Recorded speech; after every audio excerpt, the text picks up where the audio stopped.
Brigadir Qassam, sayap militer Hamas menindak tegas kolaborator yang berada di balik penjarahan bantuan kemanusiaan di Gaza. Pejuang Hamas dilaporkan membakar mobil milik tersangka penjarahan pada Minggu 10 Agustus. Selain itu, perlawanan Palestina dengan tegas membongkar jaringan penjarah bantuan kemanusiaan di Palestina. Dikutip dari Palestine Chronicle, aksi ini merupakan bagian dari kampanye pemberantasan geng terorganisir. Mereka kerap menjarah konvoi kemanusiaan di bawah perlindungan pasukan Zionis.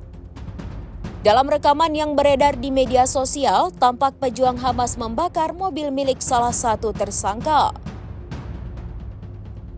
Dalam video tersebut, para pejuang juga mengumumkan eksekusi lapangan terhadap pencuri bantuan di tengah sorakan warga.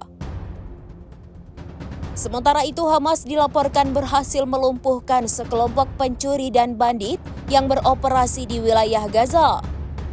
Adapun para tersangka mencuri bantuan kemanusiaan yang sangat dibutuhkan warga Gaza. Operasi ini dilakukan bersama unit Kementerian Dalam Negeri Gaza untuk memastikan keamanan distribusi.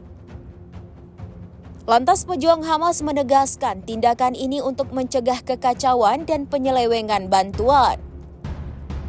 Mereka juga berkomitmen menjaga keadilan dalam penyaluran barang bagi warga terdampak perang.